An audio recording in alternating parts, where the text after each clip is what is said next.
I, 29, just found out my girlfriend, 27, of almost 2 years, is active on dating apps. Not in the way you think. I know because I created a fake profile and she matched with me. Look, I know how this sounds, but hear me out. Sophia and I have been living together for 8 months now. Everything seemed solid.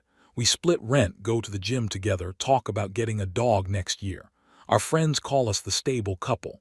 I trusted her completely. 3 weeks ago, my buddy Johnny texted me at like 11 p.m., just said, "Dude, call me." I was in bed next to Sophia, she was already asleep. I went into the bathroom and called him back. "Man, I don't know how to tell you this," he said. "I was swiping on Hinge tonight and I saw Sophia's profile." My stomach dropped. "What do you mean you saw her profile?" "I took a screenshot. I'm sending it now." The screenshot came through while we were still on the phone. Sophia's profile on Hinge. Active recently. Green dots showing she'd been online in the past hour, literally while lying next to me. The bio said, "Just seeing what's out there," and there were photos I'd never seen before. One she must have taken specifically for this. One was from our trip to Milwaukee last month where I was cropped out of the frame. Maybe it's old. I told Johnny, even though I didn't believe it. Like a cached profile or something. Johnny was quiet for a second. "That green dot doesn't lie, man." We talked for maybe 20 minutes. When I came back to bed, Sophia was still sleeping peacefully, phone charging on her nightstand. I barely slept. Just stared at that screenshot on my phone, zooming in on details, looking for any explanation that wasn't the obvious one. The next night I asked her super casual, "Hey, you still have your dating apps?" She laughed it off. "No, babe, I deleted those forever ago." "Why?" I showed her the screenshot. She got defensive immediately. "This is obviously old. Apps do this all the time. They cache profiles for months even after you delete them. I can't believe you're actually questioning me over this." Her voice turned sharp and she looked at me like I'd just betrayed her by asking a single question. She even pulled out her phone to show me her apps, and yeah, Hinge wasn't there. I wanted to believe her. I really did. But something felt off. The posted last week timestamp on one of her photos. The fact that she got so defensive instead of just being like, "Oh, weird, let me check." So I did something I'm not proud of. I created a fake profile. Used the name Dylan, pulled some photos from a fitness influencer with like 3K followers, real person, just not famous enough that she'd reverse image search. Made the bio simple. Set my radius to 5 miles. I told myself I'd just check if she was really on there. If I saw her profile, I'd know she lied. If I didn't, I'd delete Dylan and apologize to the universe for being paranoid. 3 days later, we matched. My hands were shaking when I saw it. Same bio. Same photos from Johnny's screenshot. I just sat there staring at the notification for probably half an hour. Johnny's the only person who knows. He told me to just confront her, but I needed to understand how deep this went. Was she just browsing? Or was she actually trying to meet people? So I messaged her. Just, "Hey, your profile caught my eye." She responded in under 5 minutes. That was 10 days ago. We've been talking every single day since. And not just small talk. She's been flirting. Hard. Telling Dylan that her boyfriend is emotionally unavailable. I was sitting right next to her when she typed this. That their relationship is basically over. And she just hasn't officially broken it off yet because the living situation would be complicated. That she's attracted to confident guys who know what they want. Last night she suggested we meet up. Coffee this weekend. "I'd love to see if the vibe is as good in person," she wrote. I said yes. I'm not trying to humiliate her or create some dramatic confrontation.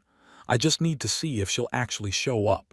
If she'll really go through with meeting another guy while living with me, sleeping in our bed every night, talking about our future. Johnny thinks I'm losing it. He said I should have just broken up with her the second we matched. That this catfish thing is going to mess me up more than it'll prove anything. And maybe he's right. But I can't shake the feeling that if I just confront her with the app, she'll find a way to explain it away. She's good at that. It's literally her job in PR. The meetup is tomorrow at 2 p.m. I picked the same coffee shop where we had our first date. I don't even know what I'm planning to do. Show up as myself. Let her wait for Dylan who never comes. Sit in my car and watch through the window. I barely slept last night. She was lying next to me, scrolling through her phone, and I just felt numb. This morning she kissed me goodbye before work like everything was normal. Am I crazy for going through with this? Should I just confront her now? Part of me still hopes she'll cancel, that she'll realize what she's doing and delete the app and I can pretend this never happened. But I don't think that's going to happen. Edit. Holy shit, I didn't expect this many responses. I'm reading everything. Several people asked why I chose our first date spot. I guess part of me wants her to remember what we had. I don't know. That probably sounds stupid. I'll update after it happens. Update 1. I don't even know where to start. Thanks for all the comments on the original post, even the ones calling me an idiot. You're probably right, so, the coffee shop. I went through with it. And Sophia, she actually showed up. I got to the coffee shop 15 minutes early and parked across the street where I had a clear view through the window. My plan was to just watch, see if she'd actually go through with it, then decide what to do. Real mature, I know. Sophia arrived at 1:55 p.m., 5 minutes early. She was wearing this red dress I'd never seen before. Full makeup, hair done, the whole thing. She looked nervous in a way that felt familiar, the same energy she had on our actual first date at this exact place 2 years ago. She kept checking her phone, fixing her hair in the reflection of the window. I sat in my car for 5 minutes watching her wait for someone who didn't exist. The rational part of my brain was screaming to just drive away, block her number, and move on. But I couldn't. I needed her to see me, to know that I knew. So I got out of the car and went in. The look on her face when I walked through the door, I'll never forget it. First confusion, then this flash of panic, then she tried to rearrange her expression into something casual. "Daniel, what are you doing here?" I didn't say anything at first, just walked over and sat down across from her, looked at her from head to toes, the red dress, the makeup, the way she was dressed up for someone else. She forced a laugh, nervous. "This is so weird. Why are you looking at me like that? If you have something to say, can you just wait till I'm back? I'm actually meeting a friend, she should be here any minute. Dylan's not coming," I said. She froze, literally went completely still. I watched her brain trying to process what I just said, trying to find an explanation that made sense. "What? Dylan, the guy you've been talking to for the past 2 weeks. The one you told that your boyfriend is emotionally unavailable and your relationship is basically over. That guy." Her mouth opened but nothing came out. Then she tried to laugh it off. "I have no idea what you're talking about. Are you feeling okay?" I pulled out my phone and opened the Hinge app, still logged in as Dylan. Showed her our entire conversation history. Every flirty message, every lie about our relationship, every time she called me cold or distant to justify why she was on there. The color drained from her face. "Daniel, I can explain. You're wearing a new dress," I said, cutting her off. I wasn't even angry yet, just weirdly calm. "Did you buy that for him?" She started crying. Not the real kind, the PR kind where she can turn it on when she needs sympathy. "I wasn't actually going to do anything. I just wanted attention, that's all. You've been so distant lately and I felt invisible, and it was just stupid validation from strangers. You told him our relationship was over," I said flatly. "I was just venting, I didn't mean it." She reached across the table for my hand, but I pulled back. "Baby, please, it was just an app, just messages. I would never actually cheat on you.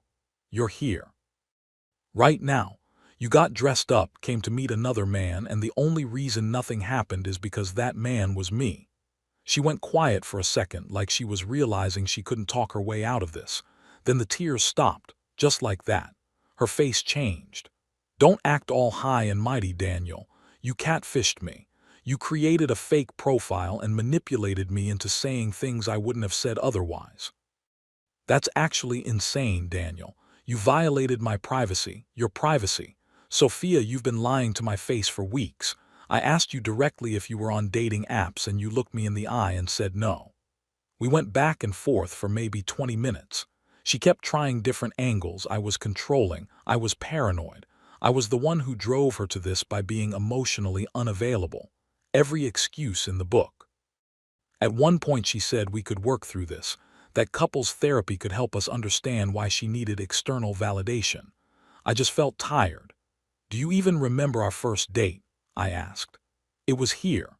You wore a blue sundress and ordered an iced latte, and you told me about how you accidentally sent a press release to the wrong client and had to spend 3 hours doing damage control. She stared at me, tears still running down her face, but real ones now. Of course I remember. I picked this place on purpose. I wanted you to remember what we were before you decided to throw it away for some guy's attention on an app. That's when it really hit her, I think, that I wasn't going to forgive this. She started actually sobbing, saying she'd delete every app, she'd do anything, we could start over. But I was already standing up. I'm going to stay at Johnny's for a few days. I need you to start looking for a new place. Daniel, please don't do this. You already did it, I said.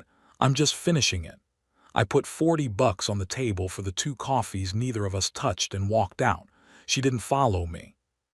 When I looked back through the window from my car, she was still sitting there, staring at her phone, probably at our conversation as Dylan, realizing how much of herself she'd revealed to a stranger who was actually me all along.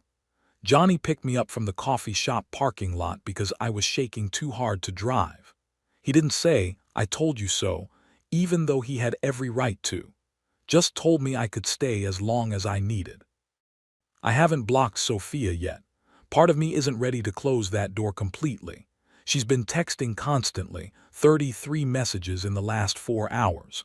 Apologies, explanations, promises to change. Each one makes me feel more sure that I made the right call. The worst part, I miss her. Not the person who showed up to that coffee shop today, but the person I thought she was. The girl in the blue sundress who told me terrible work stories and laughed at my dumb jokes. That person doesn't exist anymore. Maybe she never did. And honestly, coming to terms with that hurts more than the whole situation itself. Edit. People keep asking if I have proof of the messages. I screenshot everything before deleting the Dylan account. Johnny told me to keep them in case things get messy with the lease or whatever. I don't plan to show anyone unless I have to. Update 2. It's been 5 days since the coffee shop. I thought we were done. I was wrong. Sophia didn't just text. When I didn't answer any of her texts, she showed up at Johnny's apartment at 11 p.m. 2 nights ago. I heard the buzzer and was about to go down myself when Johnny told me to just let him deal with it, but I could hear her from 3 floors up. She was crying, saying she needed to see me, that we needed to talk face to face. Johnny told her I wasn't there and that she needed to leave. She sat on the front steps for an hour before finally going home. The next morning I got texts from 3 mutual friends, all saying basically the same thing, that Sophia was devastated, that I should hear her out, that relationships take work and everyone deserves a second chance. One of them, Jessica, said Sophia told her I'd been controlling and suspicious for months, and this was all a massive overreaction to her just browsing dating apps. That's when I realized she was rewriting the narrative. So I called Jessica and asked if Sophia mentioned why she was browsing, if she mentioned the 2 weeks of flirty messages, if she mentioned showing up to meet another guy. Jessica went quiet. She said you catfished her and are using it against her. She's right about the catfishing, I said, but I only did it because she lied to my face when I asked her directly if she was still on apps. She matched with me, Jessica. She flirted with who she thought was a complete stranger while living with me. She made plans to cheat. More silence. Then, shit. She left that part out. After I hung up with Jessica, I texted our whole friend group a simple message.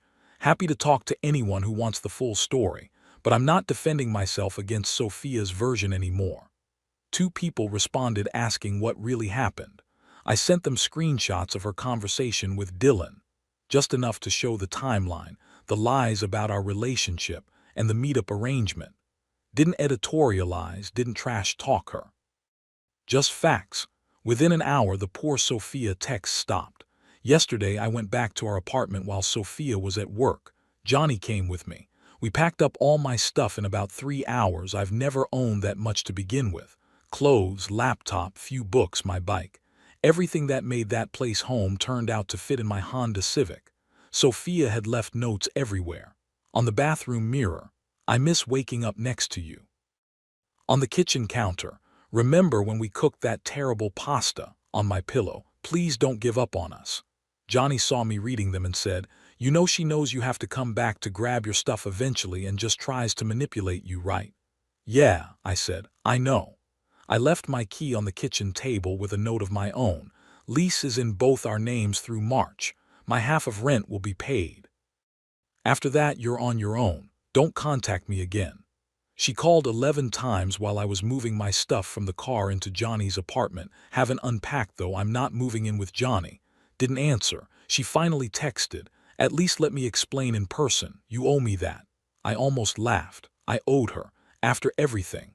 But I did call her back because I needed to make one thing crystal clear. She answered on the first ring.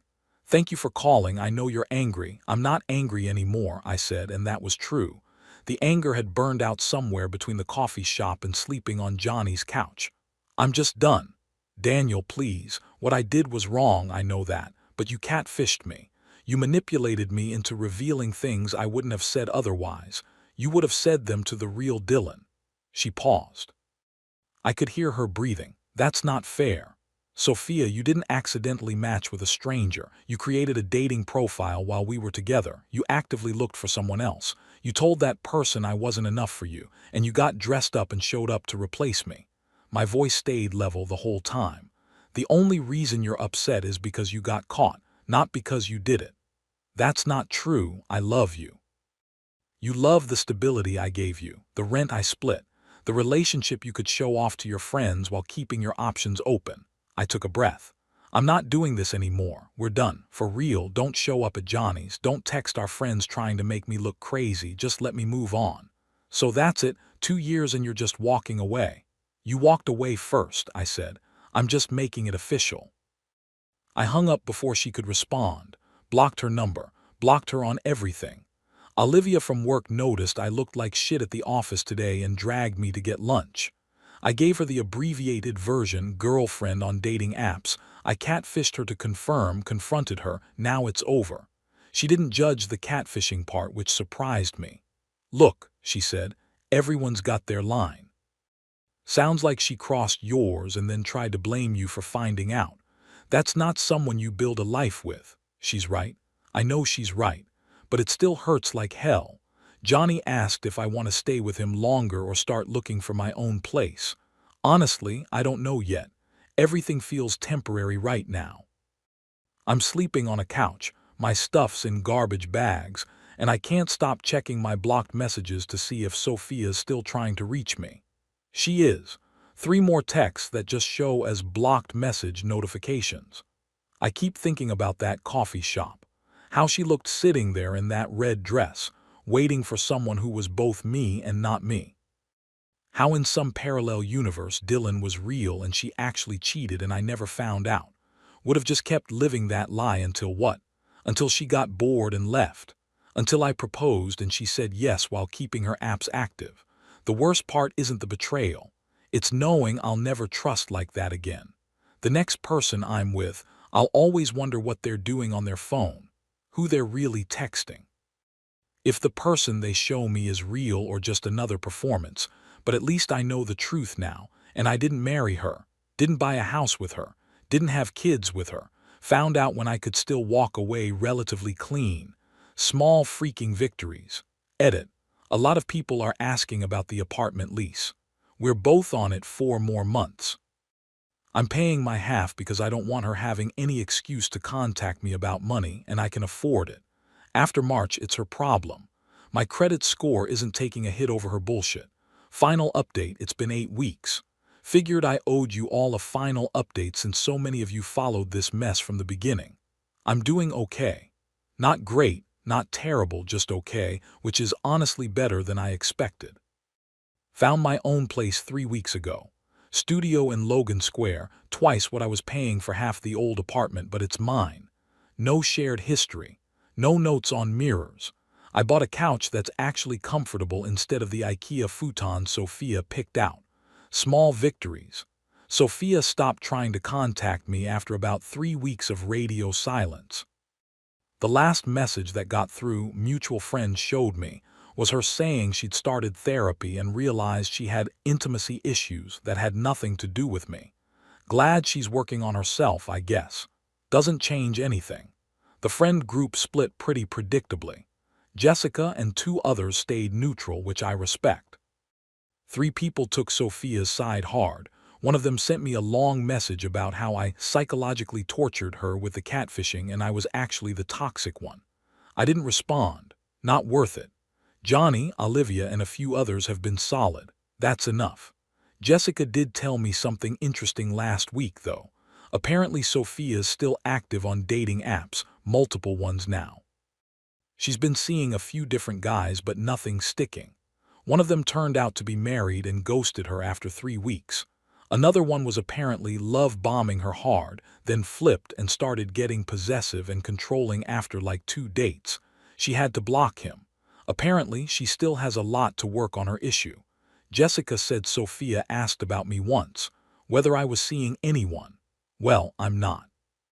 But Jessica told her she didn't know and changed the subject. Work's been good, actually.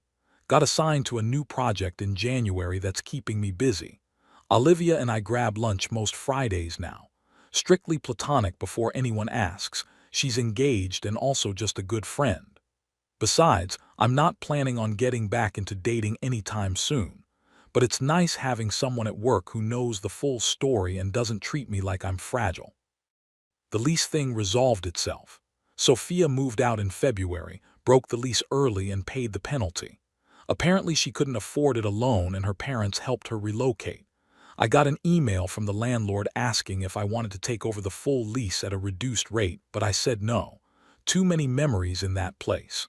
Johnny and I went to that coffee shop last week. Not planned, we just ended up nearby and I suggested it. Wanted to see if it would still feel heavy, you know. It didn't, just felt like a coffee shop. We sat at a different table and talked about his promotion and his girlfriend's terrible cooking. Normal shit. I ordered the same drink Sophia used to get, iced latte with oat milk, and it didn't even register until after I'd finished it. Guess she's finally starting to fade to the back of my mind. I'm not saying that I'm fully healed. I still have moments where I wonder what Sophia's doing, if she's seeing someone, if she thinks about me. I still sometimes reach for my phone to text her something funny before remembering we don't do that anymore, but I'm getting there. The catfishing thing still sits weird with me. Was it justified? Was it manipulative? Honestly, I don't know. Probably both. What I do know is that if I hadn't done it, Sophia would have kept lying and I would have kept believing her and we'd probably be engaged by now with me completely in the dark. So yeah, I'm okay. Got my own place, my own life, my own routine. Started rock climbing with Johnny, I'm terrible at it. Learned to cook something other than pasta. Sleep through the night most nights. That's progress. To everyone who commented on the original posts, thanks. Even the ones calling me an idiot. You weren't wrong. But sometimes you have to be an idiot to get to the truth. I don't think I'll update again unless something dramatic happens, which I really hope it doesn't. One Reddit saga is enough for a lifetime.